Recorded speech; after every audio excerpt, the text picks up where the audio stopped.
Welcome back, listening audience. You're joining us on the Guns and Mental Health podcast. I am Jake Wiskershon from Walk the Talk America, joined by founder Michael Sodini. Hi, Mike. Hello. Hello. Brandon Covey in Ohio. He's an LPC intern. Do you call them interns or associates where you are? I can't remember. Interns. Interns, yeah. Okay. I thought every other state but Nevada called them associates. And then Eddie Davenport, clinical social work associate in North Carolina. Hey, Eddie. I'm doing good, and I'm at LCAS. Ah, yes, that's right. I forgot about that. Your substance abuse certificate. Is it a certificate or a license there? Is that what the L is? License. Yeah. We have certificates and licenses in Nevada. And production guru Kevin Barry, marketing genius extraordinaire. Hello, good morning. We're all a little fuzzy this morning, it seems. DB Palmer is not here. He is without power. He was logging in and then the power went out. So he's been letting us know that he's hopefully going to log in, but we don't know. It says, my service is out here. Service out here is super sketch. I got to check out Starlink Mobile. Carry on, boys. So here we are. And today's episode, I'm going to talk about defensive functioning. I think this is a really interesting conversation. Do you guys, are you familiar with this? Because this is kind of an older concept, and I'll get into why it's older and why we've moved away from it, which is very disappointing to me. But I just want to check for understanding around the screen real quick. Like Eddie and Brandon, we'll start with you guys. Are you familiar with the defensive functioning scale and also the mechanisms? I'm familiar with some of the mechanisms, but not the scale. Yeah. It was addressed in grad school, but we didn't really go into it a lot. Yeah. Okay. Kevin, Mike, you as the lay people, non-clinically, do you guys know what I'm talking about when I say defensive functioning, or is this just Greek to you? It's Greek to me, man. Okay. No idea. I don't know if it relates to emotional functioning, but I think we're going to find out. All right.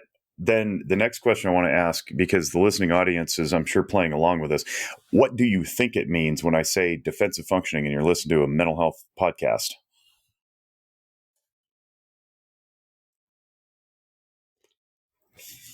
Maybe how someone handles when... I'll start again so we get a quick pregnant pause. Yeah, it was like just staring at each other. This makes for great audio. What were you saying, Kevin? How somebody handles when they're confronted and maybe different styles or approaches? Yeah, actually, that's exactly what it is. Any other better guesses? Because that's pretty darn close. I was just going to say, when you're feeling some sort of a negative emotion, how you react to it, whether you're confronted or just like when you're going through something difficult, just how you react to it. Yeah, that's basically it. Like when a person gets defensive, what are they doing, right? So let's talk about this for a second. So we are now on the Diagnostic and Statistical Manual, or DSM-5. It's the 5th iteration of the book, and it's now in the text revision. So what they do with this DSM is they print one, and then several years go by, and then they print another text revision, they call it. I don't know if there's been audio revisions or video revisions in the past, but they do an update, basically, without rewriting the whole thing. And the current one that we're on, the 5, came out in 2013. So the text revision just dropped last year. Maybe it was early this year. So basically 10 years have passed. And that's more or less the pattern that it takes. Every 8 to 10 years, they do a text revision. Then another several years after that, they do another one. So the last one that we had before the 5 was the 4. And in the DSM-4 text revision, which came out in 2006, I believe, 2007 perhaps, that was a revision of the 1996 version. So it was about 10 years, right? And in that book, they had something called defensive functioning, and they've since removed it. And I'm bummed about that. I'm looking at my DSMs here, and I've got the things on the screen, but unfortunately, we don't have screen sharing on Zencaster, so I'm just going to walk everybody through this. But what the book says essentially is you have this scale of defensive functioning, or this list, and And what it talks about is these are coping styles or automatic psychological processes that protect the person against, anxiety or depression or whatever, and the awareness of what's happening internally or externally to them. So often you're unaware of these processes, and so they're unconscious. Now, the more conscious they become, the healthier they become, and so the scale ranges from very unhealthy to quite healthy. And there's different ways of labeling them, and I'm not going to get into that because it gets a little wordy and a little bit of inside baseball. But essentially what you can know is that the more adaptive or the healthier ones are things called anticipation, affiliation, altruism, humor, self-assertion, self-observation, sublimation, suppression. Why they're all A's and S's, I have no idea, but that's just how they fall. And then we slide down the scale, and some of the really bad ones are things like autistic fantasy, projective identification, splitting, acting out, passive aggression. So, and all the way up to like psychotic denial or psychotic distortion. So as I go through some of these, what I'm going to do is I'm going to pair a couple of them. I'm going to do, 6 or 8 different defensive responses, you might call them. And I'm going to help you guys understand how the mind automatically goes into these modes when confronted with something that conflicts your worldview. So to paint this picture a little bit better, we all walk through life with a worldview, and that worldview determines how we interact with the environment. The worldview is often created unconsciously by our influences, the voices of authority that we have over time. So parents and neighbors and teachers and clergy and books and TV and movies and all sorts of things. They'll help create the way that we view the world. And this becomes very useful because it provides shortcuts for the mind. So if I see a certain thing that reminds me of something I was taught, I will know how to engage that thing.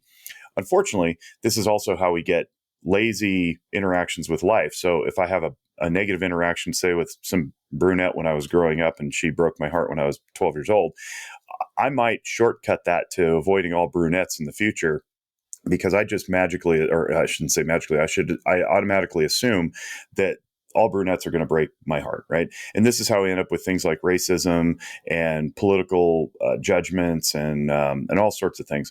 It creates a useful shortcut. The problem is the shortcut isn't always accurate with what's being presented in life. So we could play the Christian Conti drinking game again and say that Christian Conti calls this the cartoon world, and then the actual world, which is actual reality, may be quite different from the way that we envision. So when confronted with actual reality, our minds will get defensive because we have to defend our worldview. Because if we dissolve our worldview, we face life as it is, ourselves as we are, and that's a very deep, very scary thing sometimes, is to question what we know or what we think we know. So some of the ways that we go about these defensive responses is what I want to highlight. We may have heard about something called displacement. Displacement is when we take like the way that we respond to something and we transfer it onto another object. So I'm going to read straight from the book, and bear with me. I hope this doesn't get too boring, but almost all of these defensive responses start with the same phrase, which is the individual deals with emotional conflict or internal or external stressors by. And then it tells you how you deal with the emotional conflict or the stress. So think about that. How does an individual deal with emotional conflict or stress, either internally or externally? Well, this is what it says. So for displacement, it says the individual deals with this by transferring a feeling about or a response to one object onto another, usually less threatening substitute object. Now, the way this may manifest is if I'm having a really tough day with my boss and I don't want to deal with my boss, I will go home and scream at my wife. That it has nothing to do with her, but it's all the emotion that I'm carrying from work, the external stress of my boss that I didn't deal with has to go somewhere. So I will transfer it onto a substitute object, usually a less threatening one. And that less threatening person might be my wife, because she can't fire me from my job. But if I go scream at my boss, he can fire me from my job, right? So that would be an example of displacing my emotional stress or my emotional conflict onto something else. Now, that's not very adaptive. That's not what we would suggest people do. Counter to that is something called sublimation. So we have displacement and sublimation. Sublimation, it says, the individual deals with, same language, emotional conflict or internal or external stressors by channeling potentially maladaptive or bad or unhealthy feelings or impulses into socially acceptable behavior. So instead of transferring my stuff onto somebody, I'm channeling it into something else. And the example they give is, for example, contact sports to channel angry impulses. So what I might do in that case of the work stress is I might instead recognize in myself that I'm doing this, and I will go to the gym and lift weights before going home.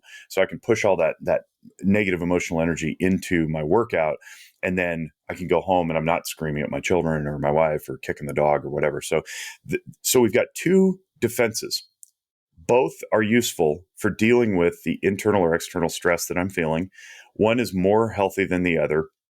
And when I mentioned earlier that a lot of these were unconscious, the more conscious we can make them, meaning the more aware we can be, the more power and control we'll have over them to choose better. So I'm not just, raging at people because I'm unhappy at work, or I'm raging at work because I'm unhappy at home. I can channel this stuff appropriately into some other avenue. I'm going to pause there and get some feedback. So I know that we usually go, 15 or 20 minutes, then we do our rounds, but I want to pause at each of these comparisons and see if you guys have some reflections or can identify with the difference between displacement and sublimation. And then I'll go on to the next two. Thoughts, guys? Well, my thoughts on this is like displacement is essentially the whole thing. Shit rolls downhill. Like, if someone's gonna like the superior comes down on their person under them, and they keep pushing it down to the last person can't, has to do it. It's kind of similar to that regard. But the second example it gives essentially what I did in high school. I was, angry, depressed teenager, and I would kind of keep it all in every day, then wait till football. When I didn't have football, though, that's when kind of like, everything hit the fan because I no longer had that healthy outlet. Yeah, really good. Yeah, I'd say pretty much the same thing that he just said. I mean, for me, my outlet, it wasn't really sports, but for me, it's always been music. I've been into music since I was like in seventh grade. And, like whenever I would like feel like, heavy emotions for my teachers or when I started working, music has always been the one thing that's really, helped me.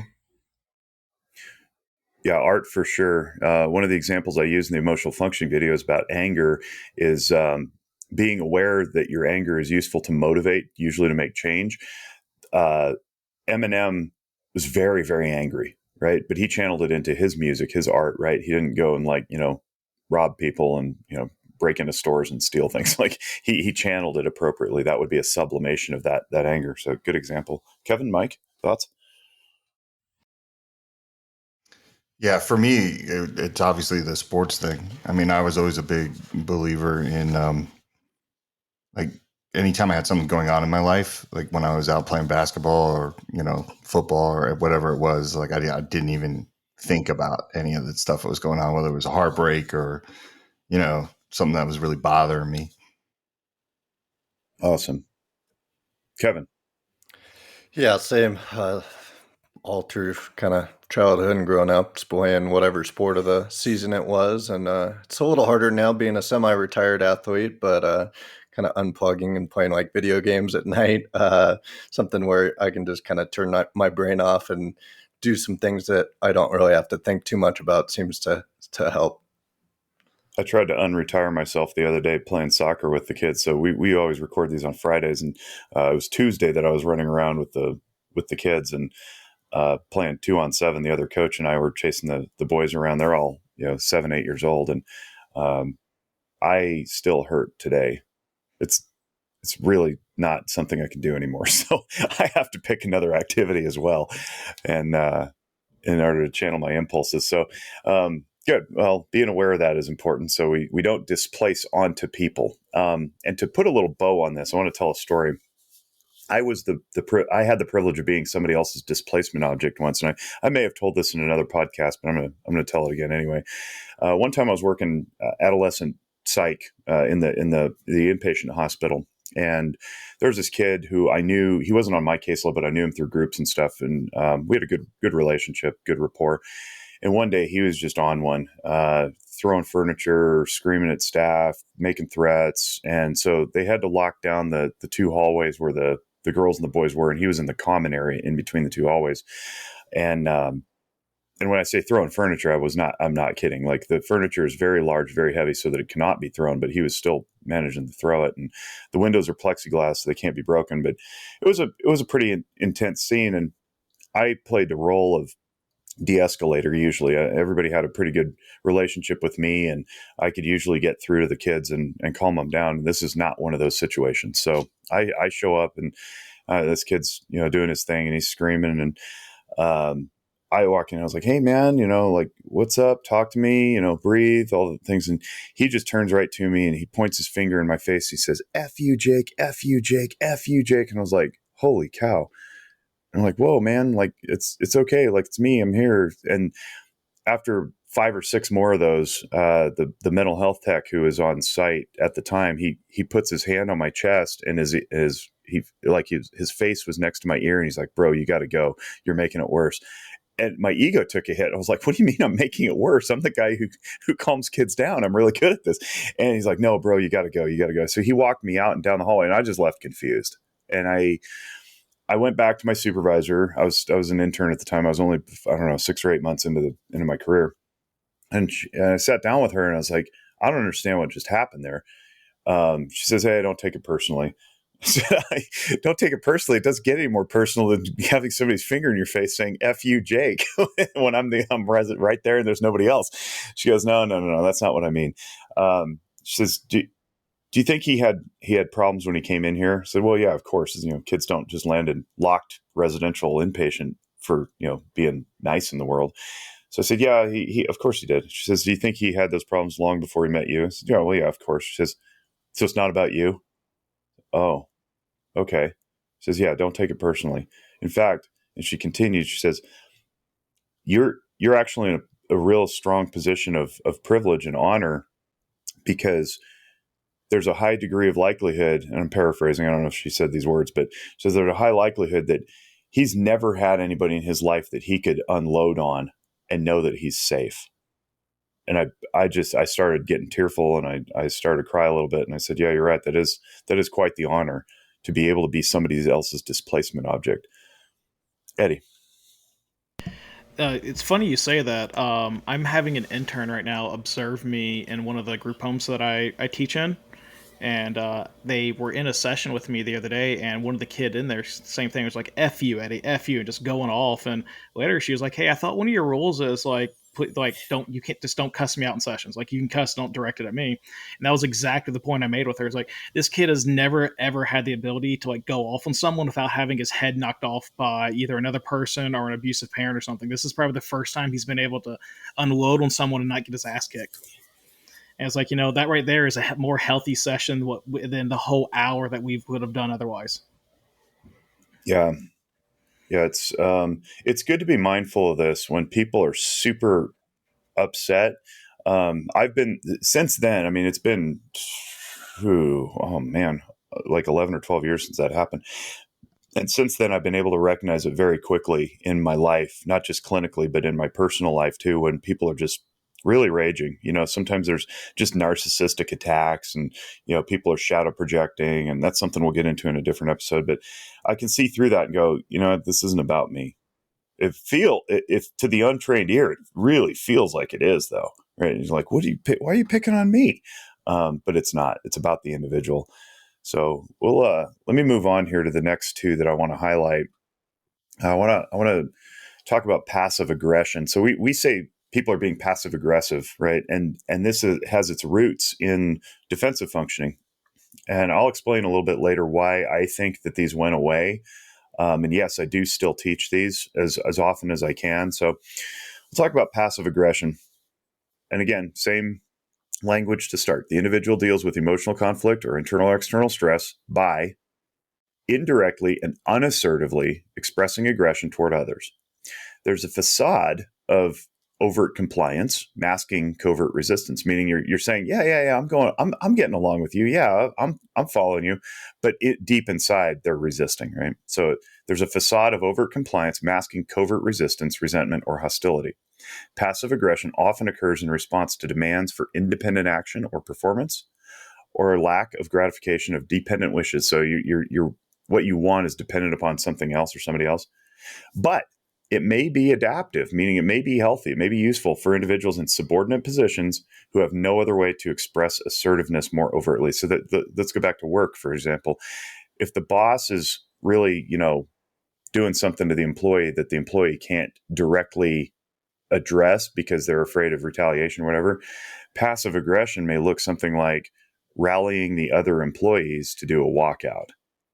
That's very passive aggressive, but it gets the message across if you can't talk to your boss or there's no access to the authority, right? So, and we've all had experiences with this, and I'll highlight something in a minute. But self-assertion then would be the opposite of this. Self-assertion says the individual deals with emotional conflict or internal or external stressors by expressing his or her feelings and thoughts directly and in a way that's not coercive or manipulative. The interesting thing here about self-assertion is that in today's environment where it seems like everybody on the planet is narcissistically manipulating and coercing, the very direct and compassionate and kind way of asserting oneself can come off as manipulative, because we're all almost preconditioned now to look for the angle, to expect that somebody else is going to be playing a shell game or do a sleight of hand and come around with something that's not as they represented. And I think that's really sad. I think we've been manipulated by marketing efforts. No offense, Kevin, you're not, I'm not counting you among them, but we've been manipulated by marketing efforts and sales tactics to buy into things that aren't as they seem. And so we get misrepresentations a lot that then end up really stinging. So when somebody like me, I'll just use myself for example, because I try to be as transparent and honest as I can. When I say something directly to somebody, I think it really hurts initially. And then later they realize that, okay, Jake's not doing this to be mean. He's pointing out the spinach in my teeth because he compassionately and lovingly wants me to not have spinach in my teeth. People aren't used to that these days. I think they're just not used to self-assertion. They're quite honestly, I think they're used to passive aggression. The example I frequently use is passive aggression is like being mad at the waitress for, just making the coffee not hot or failing to refill your drink. And instead of going to the manager and saying, hey, the service wasn't great here by the food server, you take the ketchup bottle and spell out, nasty words on the table before you leave. Like that would be passive aggressive, right? Self-assertion is approaching the waitress and telling her that you're displeased with the service, or, going to the manager if the waitress isn't available. So we want to try to be self-assertive because, again, we're dealing with stress, either externally provided or internally provided, or just emotional conflict. And we want to just deal with this head on, not be passive aggressive, because passive aggression usually leads to more conflict. Thoughts on that, you guys?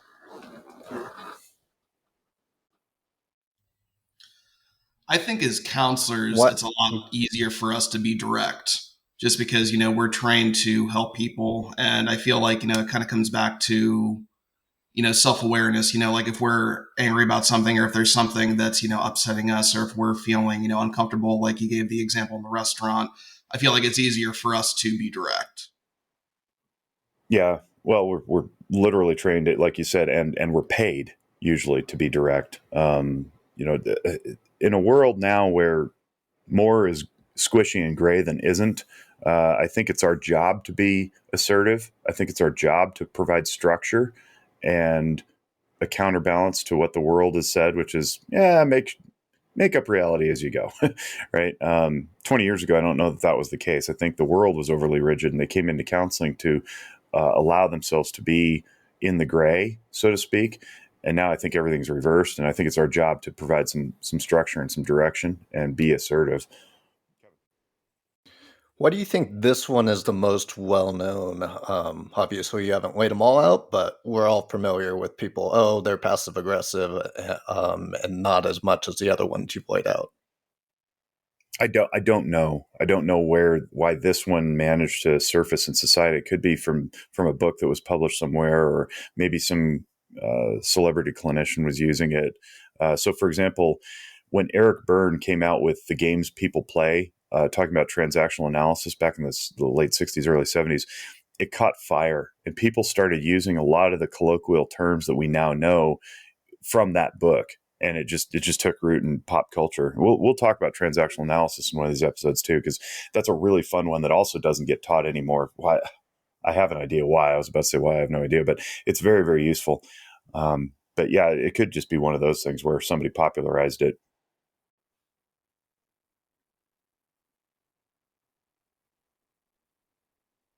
There's another two that I'm going to go into that people use incorrectly. Any other thoughts on passive aggression versus self-assertion? Now, I wonder how many people use passive aggressive incorrectly because it's like Kevin's right. That's one that like everybody says, and sometimes I'm like, yeah, that really wasn't passive aggressive, but yeah, ironic is not coincidence. Coincidence is not irony. People get that wrong all the time. Begging the question is another one that people get all wrong all the time. Begging the question is actually a logical fallacy that means circular logic. So when you say that something is true because the thing is true, that's begging the question. Guns and Mental Health podcast is the best podcast on the planet because I'm on the podcast and I said it's the best podcast on the planet. That would be begging the question. But when a sportscaster says, he hurt his ankle today, and that begs the question of whether or not he'll play tomorrow, it's like, no, you mean invites the question or raises a question, not begging the question. But yeah. Watch your language. Words mean stuff. All right, we'll move on. The next two I want to highlight. This is something that like everybody uses, and they get it wrong. So let me just read the definition first, and then I'll tell you what the word is. The individual deals with emotional conflict or internal or external stress by expelling disturbing wishes, thoughts, or experiences from conscious awareness. The feeling component may remain conscious, but it's detached from its associated ideas. So you're expelling the idea, the wish, the thought, the experience, but the feeling remains. Do you have any idea what that might be called?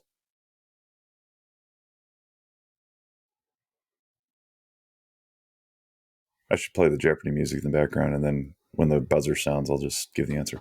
Repression is what that's called. When we repress things, we do so believing incorrectly that whatever we're experiencing on a feeling level, on an emotional level, is not attached or associated with the thing that actually caused it. Often this is associated with denial. So when somebody comes into the counseling office, for example, and they're super angry, they've been angry for years and years, right? And then they start telling their story. Turns out they grew up in an abusive home. And maybe I, or Eddie or Brandon says, it's quite possible that you've repressed a lot of emotion, sadness, shame, and it's coming out as anger. And the person goes, no, that's not it. That is repression. Unconsciously expelling the unpleasant thing and separating it from its feeling component, that's repression. Now, what we want in its place, if we're going to do that, and there is good reason for this, is suppression. And this is defined as the individual dealing with the emotional conflict or internal or external stress by intentionally avoiding thinking about the disturbing problems, wishes, feelings, or experiences. Now, you might ask, well, what's the difference there? Because they both sound the same. And I'm glad you asked that. So what the difference is a level of awareness. Repression is totally unconscious. Suppression is very conscious. And if you give the impression that your childhood abuse is something to be left in the past, but burst into tears every time you hear somebody else's story of abuse, you're repressing. Suppression is actually leaving the childhood abuse in the past and saying, you know what, I've actually moved on from that and I just don't care to talk about it because it's kind of icky. That is suppression. That's an intentional separation. I don't really care to talk about my ex-girlfriends because I don't care to talk about my ex-girlfriends. But there was a time when I would gnash my teeth and shake my fist at the sky when somebody would bring up an ex-girlfriend, right? So that would be the difference between suppression and repression. Thoughts on this, you guys?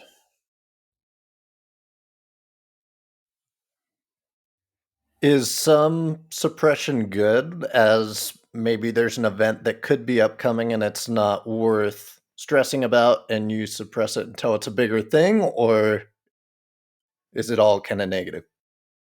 I believe that's very, very helpful. If you're aware of why you're avoiding something, I think that's super helpful. I do that all the time. My calendar is full of events down the road that I have yet to prepare for, and I am not at all bothered by it because I have the confidence to know that when the date comes, I will be adequately prepared.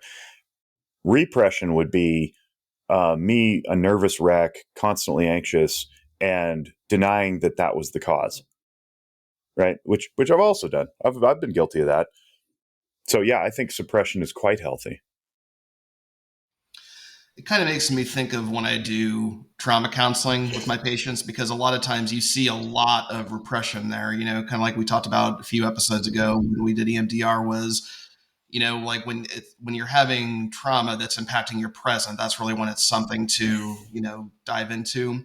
So that a lot of times is repression, but when you kind of get through and you process everything, it turns into suppression. So they're able to, acknowledge the things that have happened, but keep them in the past. And, those negative emotions don't come out. They're intentionally leaving it behind them because it doesn't impact them as much anymore.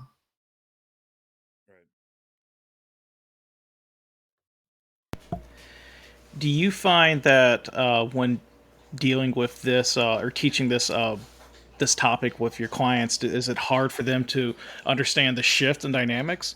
Like as a clinician, we can talk about, okay, once you've dealt with it, it's no longer oppressing your life. You're kind of suppressing it. But do you find it's hard to get someone to initially buy into that switch with them? Yeah. So there's an old saying related to the Jungian teaching of introject. Introject is an unquestioned belief or assumption. It's what creates our worldview, as I briefly discussed earlier. So an introjected belief, something that's just handed down to you, ceases to be unconscious when questioned.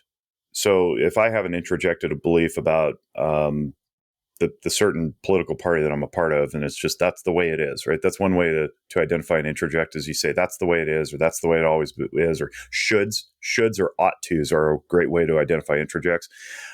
If somebody says, "Well, really, you sure?" and then I honestly examine it, and I honestly examine my political party affiliation or my belief or whatever, and I go, well, yeah, okay, I like this, I don't like that. Okay, I'm still going to stay with this political party. Now I've honestly examined it, or maybe I leave the political party. It ceases to be an unconscious belief. Now, just because it ceases to be an unconscious belief doesn't mean that the energy behind it is gone, because we have lots and lots of things that are deeply, deeply embedded in us. For example, looking both ways before you cross the street is deeply, deeply embedded in everybody. Just because there's a street fair where the street's blocked off and there's food trucks everywhere and there's a band playing, tells your brain that there's no traffic and you don't have to look both ways. Chances are when you get to the curb, you're going to look both ways, just unconsciously, instinctively. The energy is still there, even though consciously you know that the street's blocked off, right? So when I bring this to people's attention and I say, you probably repressed this, let's move toward suppression, it takes practice. They have to practice letting go. So simply being aware of it can unlock a lot for sure. But it doesn't mean that, the ex-girlfriend's old car, the style and the model driving down the street isn't going to ping my brain. It will for some time, but I don't have to get all, teeth gnashing and angry about it if she was a bad ex-girlfriend, for example. But it'll still happen. So that's what I mean about yes, there is a shift that occurs, and it takes practice to stay there. I hope that made sense. I see nodding heads. I mean, it made sense to me, so I'm hoping it makes sense to the audience. Yeah. Well, if it made sense to you, then I'm sure it made sense to the audience. Yeah. Okay. So any other thoughts on suppression versus repression? All right, I'm going to get into a couple more here, and we'll do two more pairs, and then we'll call it good. So this first one, again, this is another one that I think people are really familiar with, but they maybe lack the language to describe it, and it seems to happen more and more. We see this a lot on social media where people are complaining, and we're like, well, why don't you do something about it? So the individual deals with emotional conflict or internal external stressors by complaining or making repetitious requests for help that disguise covert feelings of hostility or reproach toward others, which are then expressed by rejecting the suggestions, advice, or help that others offer. The complaints or requests may involve physical or psychological symptoms or life problems. So you're complaining and you're representing that you want help, but then you reject the help and suggestions and advice that people offer.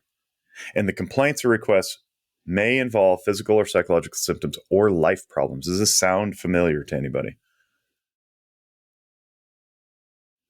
Have you seen this? The phrase is called help, reject, and complaining. They're like, help me, help me, help me. Oh, you could try this. No, not that. Help me, help me, help me. So they're complaining. They're asking for help. You give them some help. They reject the help and they go back to complaining. It can drive people absolutely batty to be on the receiving end of that. Now I see nodding heads. yes, we've all seen that. Basically, half my clients. Yeah. Help, reject, and complaining is a hallmark of borderline personality disorder, by the way. Kevin. Is this because they're getting attention for the complaining, but then they want to revert back to that attention they were getting for the complaining instead of finding a solution, or more that the solution is difficult and that's the roadblock? I don't think it's an either or. I think that both can be possible as well as some other options. But yes, to both. There's a lot of social capital to be gained by complaining these days. Right? Think about all the people online who complain about all the things, and they have established an economy by being a victim. Think about it. Think about all the influencers out there who drive so much traffic by complaining about the man or the system or oppression or the hierarchy or whatever it is. Something that cannot change because it's way too out there, right? But they'll complain about it and everybody's like, yeah, absolutely. Yeah, I'll donate to your cause because that's really unfair, man. And then sometimes somebody comes along and goes, well, have you tried this? It seems reasonable. And they go, and they just ignore it because it would solve the problem. And if you solve the problem, that takes away their revenue stream. They don't have anything to complain about anymore. So yes, option one is certainly on the table. The difficulty of solving it for sure is on the table too. We talk all the time about how root cause mitigation is not politically expedient. So it's easier just to complain about gun violence than to do something about it. Because if you do something about it, it takes effort, time, patience. Yeah, I was going to say, like, just from the walk the talk America experience, I always laugh when you see people like David Hogg who are complaining, and people will tag us and say, hey, David, you should check this organization out. And it's just like, you're never going to get that phone call just to be like, hey, I'm interested to hear what's going on here, because it doesn't do him any good. He's got to continue along the same path that he's on, his journey, because that's what makes him money. Or we can even use something that's in the news right now, because I was sharing it with everyone. Biden just made the what is it, the gun safety committee. Yeah, the Office of Gun Violence. The Office of Gun Violence Prevention, and essentially it sounds good on the surface what they're going to do, but their main goal is just to provide new legislation for the ATF, which then is just going to be, I guarantee the first thing out of them is going to try to ban semi-automatic weapons. Yeah, for sure. And they'll completely ignore suicides as 2/3 of gun deaths. They'll just completely ignore it because that's not convenient to the complaining, right?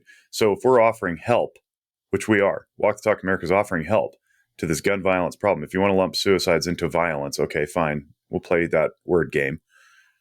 Well, I still have a solution.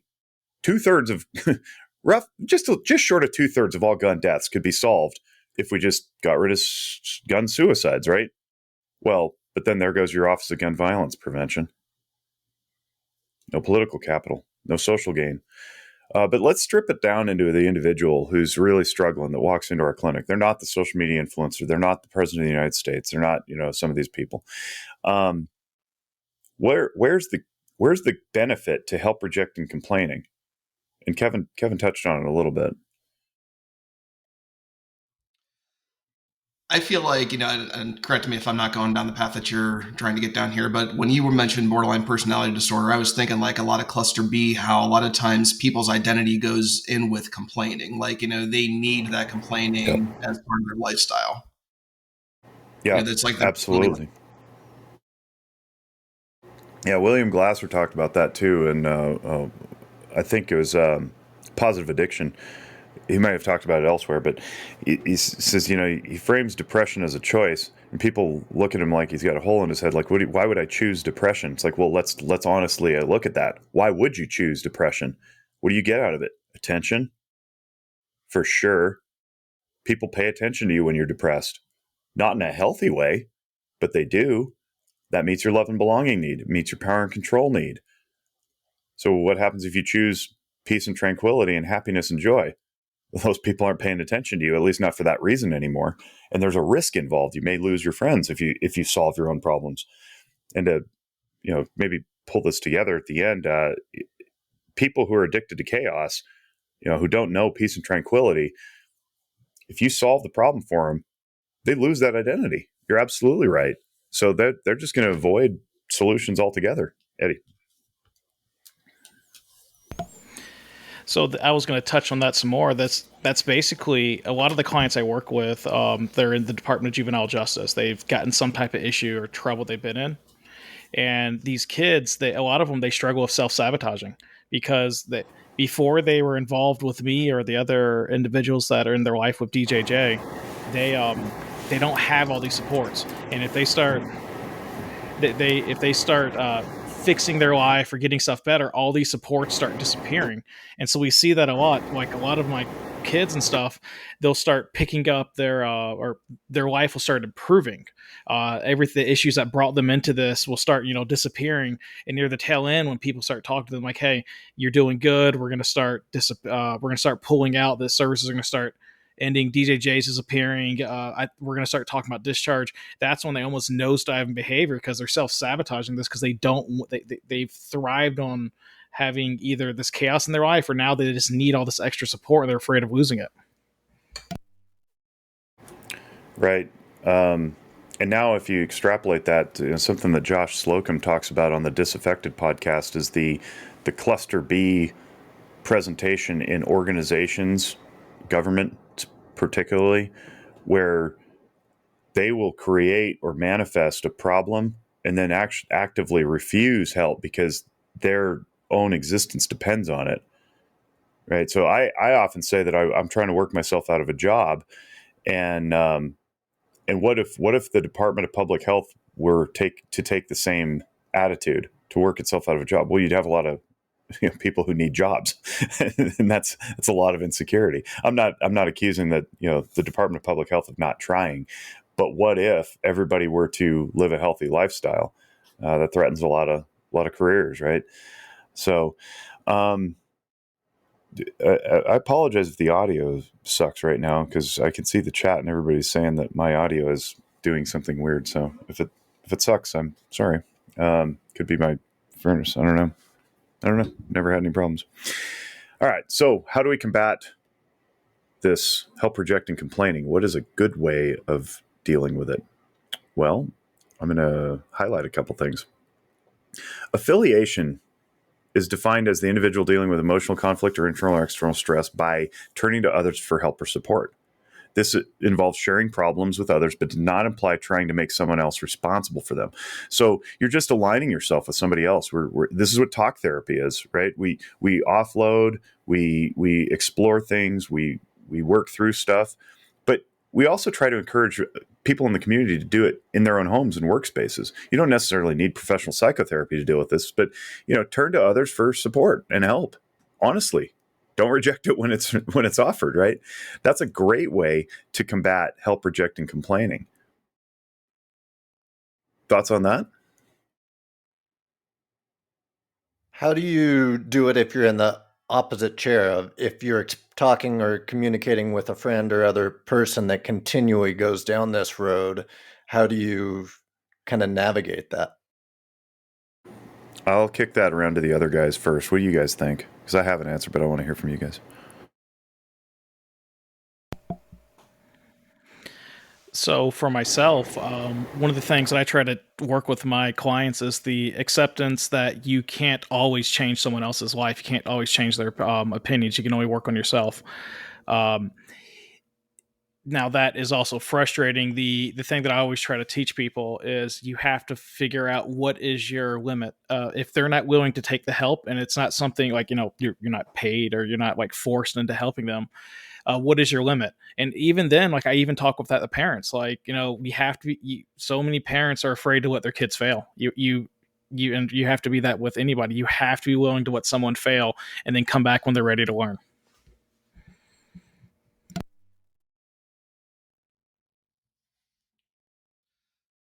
And I'd say, like there's part of our, when we do intakes, just to kind of start with what I was before I answer your question, when we do intakes at our organization, one thing we always ask is, do you have any support networks, outside of counseling? Because we want to know, like, do you have family? Do you have friends? Because it's really important. And, kind of, I know we talked about Glasser already, but it's kind of part of choice theory. It's like, building healthy relationships.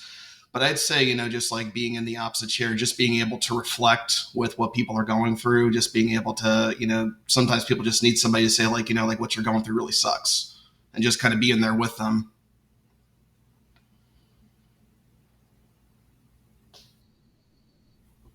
I was waiting for Mike to say something. It looked like you were about to jump in there.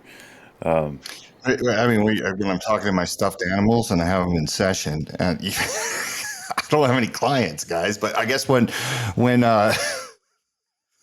when I have people in my life that are like that, right? That are constantly either bitching about something, whether it's politics. I got it on both sides, right? Like I got certain people that can't stop talking about politics. It just comes up all the time. Or someone who can't make friends but doesn't want to leave the house. Like the friends are going to magically appear.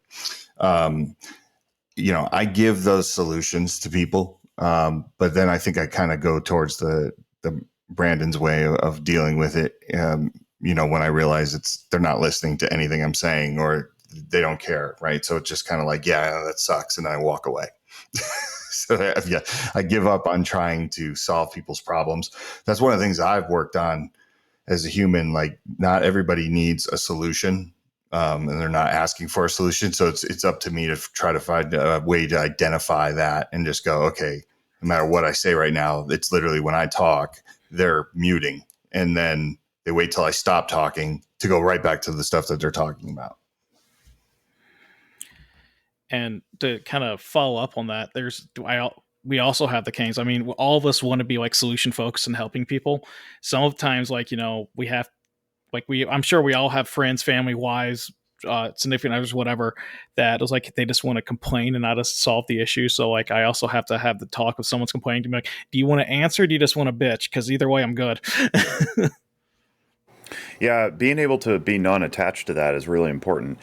And I think what inherently happens is when somebody presents a problem to us, we take on the ownership of trying to solve it because there's an implied help me, you help me, right?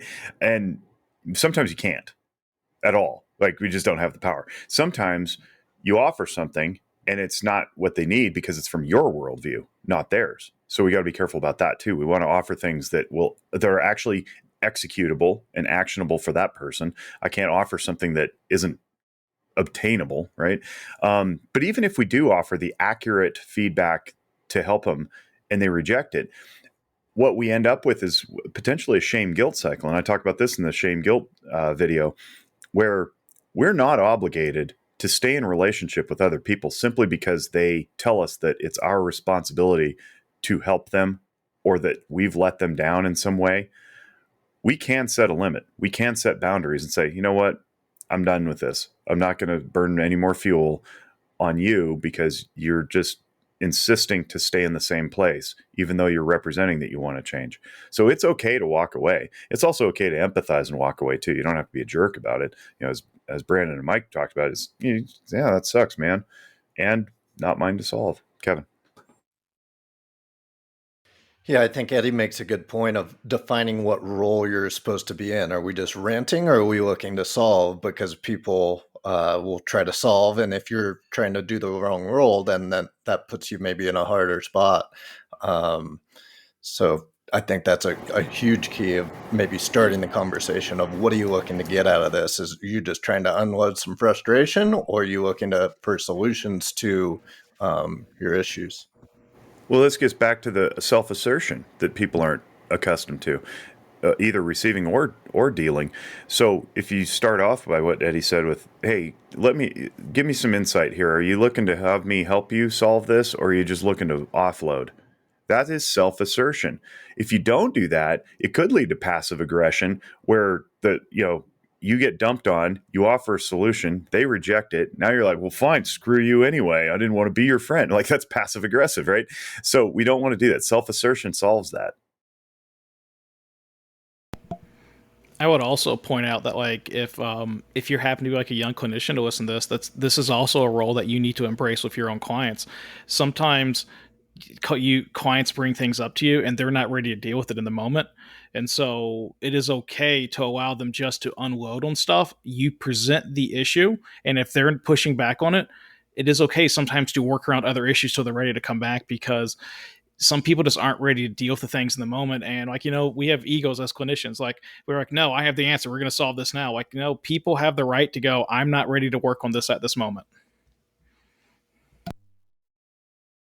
I've also noticed too, being sometimes I'll reach out to a friend or someone with a question and they'll be like, here's the Google article, research it yourself. To where, yes, Google and all that exists to answer questions, but sometimes I'm just asking a question to start a conversation when I haven't talked to someone in a while. And a few people will be like, well, you can easily find this answer out yourself. Here's the article, go do it. Yeah. Yeah, good one. All right, so the final pairing is actually like 4 things, but there's 2 on each side. So let me go through these real quick, and then Mike has to go, so we'll conclude after this. The first one I want to highlight is, again, these 2 are things that people throw around in pop culture and general dialogue, and I think often they mostly get it right, but I don't know that they do. So the first one is intellectualization. So the individual deals with emotional conflict or internal and external stressors by the excessive use of abstract thinking or the making of generalizations to control or minimize disturbing feelings. So, and to intellectualize something, and again, it's the excessive use. So abstract thinking is not bad. Generalizations are not bad. But if you excessively use abstract thinking or generalizations to control or minimize disturbing feelings, what you're doing is you're not authentically embracing what you're dealing with. You're explaining it away. You're chalking it up to something else.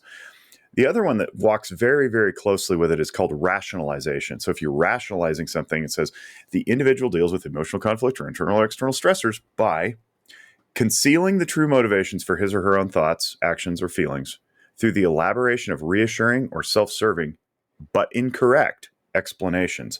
So you may explain something to yourself to give some self-reassurance, but it's incorrect. And the whole point of that is to conceal your true motivations for your thoughts or feelings. So intellectualization and rationalization are very, very popular things that the defense mechanisms that people use to avoid feeling disturbing stuff. They'll explain it away. They'll chalk it up. They'll blame shift. That's all under the hood of intellectualization and rationalization. To combat that, we have 2 more healthy, higher adaptive defense mechanisms that we can use. So these are more conscientious. One is, it says the individual deals with emotional conflict or internal or external stressors by emphasizing the amusing or ironic aspects of the conflict or stressor. We call that humor. Humor is a great way to deal with distress that doesn't involve explaining it away or rationalizing it or justifying it or generalizing it or minimizing it. Right? Humor is a great way to do that. And if we think about our favorite comedians, most of them are very, very disturbed people. They tell us, off the stage in interviews that, they have some really, really messed up stories about their personal lives.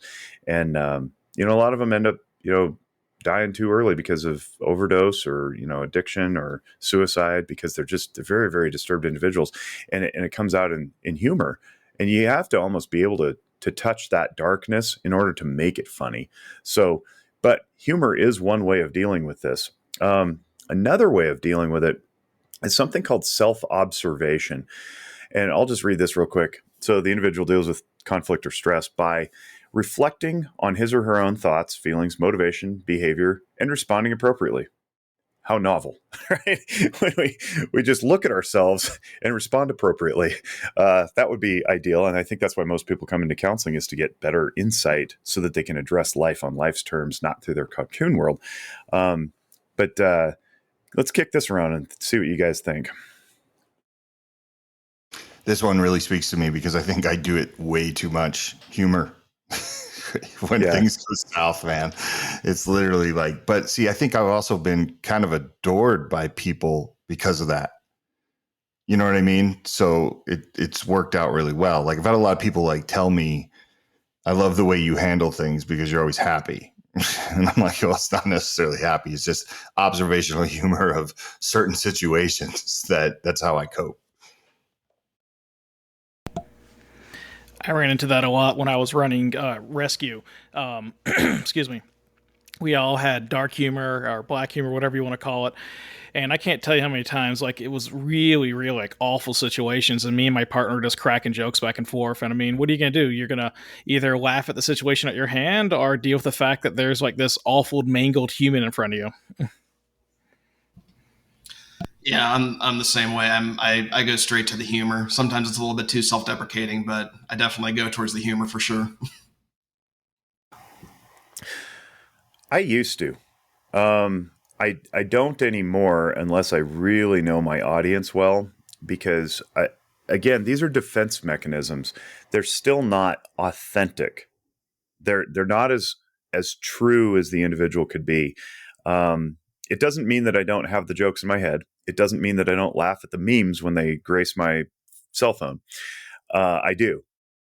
But I also want to be representing myself as a kind, compassionate, loving individual, because I think that's authentically who God made me to be. And if I'm using dark humor or gallows humor to express that, I think it's just a little off from where I could authentically be. So it's not that I carved out that capacity and say, I don't do that anymore. That would also be inauthentic. It's more of a level of awareness that I'm working on so that I don't mock or make fun of just to deal with my own distress and conflict. I'd rather just handle my own distress and conflict and not offload it. Now, these are more appropriate ways of offloading than intellectualizing or rationalizing. It's more appropriate to address something directly than to be passive aggressive, right? But you're still avoiding it on some level, right? Instead of embracing it. One thing that I'll highlight too is many years ago, it was brought to my attention that I was very proud of my sarcastic ability to make light of things, and I was always sarcastic. And then somebody defined sarcasm for me and said that it comes from the Latin word sarcare, which means to rip or tear flesh from the bone. And if you think about that, the word sarcophagus is a limestone casket designed to dissolve flesh from the body that's put into it. And I thought, you know what? If I'm going to try to follow Jesus, I probably shouldn't be ripping and tearing at people.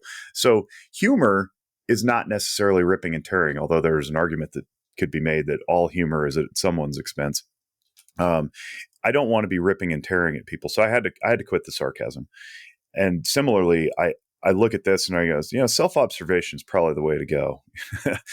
I don't need humor as often as I probably think I need it. So I resort to dad jokes because, who gets affected by a dad joke other than the inanimate object in the dad joke? Well, all the teenagers who groan around you. Yeah, that's true. They get affected. And the adults. Well, to put a bow on this, I think Eddie asked in the chat earlier why this got pulled from the book. And my theory on it is that it's because it deals with something deep and extraordinarily complex, which is psychoanalysis. So these defense mechanisms, were they're very easily identified in everyday life, right? We can see this in every person we come in contact with. Kevin, I think, asked, what percentage are learned versus inborn. I think these are just automatic. Now, the degree to which somebody uses it, I think, is probably learned. If you see your mom help projecting complaining because she's got borderline personality disorder, chances are really strong that that's going to be the one you go to. If you see your dad always rationalizing things, chances are you're going to rationalize to avoid your own emotions, right?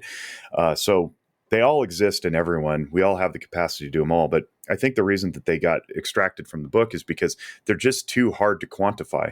And as our field continues its march toward quote unquote evidence-based practice, I think that we've lost a lot of the foundations of the field, which is true psychoanalysis, the conscious and unconscious mind. And we've gone way too far toward the observable, measurable, quantifiable, labelable symptom monitoring. We've forgot about the depth of a human. We've almost extracted spirituality completely. We don't talk about that anymore. The whole field of psychology is rooted in the word psyche, which is Greek for soul, and we've forgotten all about a human soul. So I think that's why it got stripped from the book. I think it's because it just was too esoteric for people to teach anymore. And I think that's why we're losing transactional analysis. I think that's why we're losing object relations. We're losing analytic psychology. We're going toward the BTs, CBT, REBT, DBT, ACT. It's quantifiable. And why do we want it quantifiable? So we can get money. Grants pay for results. And if you can put your results on paper in a measurable form, you're going to get funded for it. It's just really hard to fund someone's internal depth of sense of self when it's so abstract and so subjective. Thoughts on that? I mean, I have noticed that, like, when I was going through college and stuff, there was already shifting towards that we're trying to make this more of a scientific field. And what is scientific observation? It has to be measurable, obtainable, and repeatable. And so it's like, it seems like you make a good point. Like the stuff that we look at today, we can prove with 99% like authority that this is going to happen or this is true. And we can repeat those things in various clients across the board, and we can see the results, and we can make these studies. And again, like you said, it's all about the almighty dollar, because like this field is very expensive and it's underpaid mostly. So like we try to get the money where we can to continue this field, to continue this march on to like helping people. What's really tragic about that, I think, Eddie, is that the best work and the most sustainable change is made at a deep level. So I'm not going to get into it right now, but I'm working with some people to get more toward the outcomes-based funding idea, rather than keeping people languishing on the calendar in perpetuity. Get them in, get them treated, get them out, and then follow up 18 to 24 months later. Not 6 months later. I don't care if your symptoms have abated for 6 months. Anybody can white knuckle it for that degree, right? But have you actually fully substantially changed? And the way to do that is through things like this. It's not through just think differently about your thoughts, right? That's a good temporary change, but usually something replaces it if it's not dealt with at a deep level. Yeah, we deal with that with my job. We're probably 80 to 85% completely grant funded. Rarely do we have actual income. It's all grant funded. I mean, we have a variety of grants, but it's a single source grant, and grants want to see results. So everything we do has to be we have to have various ways of tracking results. And at some times it does feel like you're just like a number mill. And we at all these meetings all the time have to force ourselves to remember that, like, hey, these are real people we're dealing with, especially with the kids that come in. Like I say kids, the new employees, if they ever come in, or interns, the people that have been there for a while, we understand this. Like, this is all about the kids. We're all about trying to help them. But in the beginning, you kind of have to remind them, like, hey, just because we're trying to track all these things, like, we will get there. Like, the end result is the kid.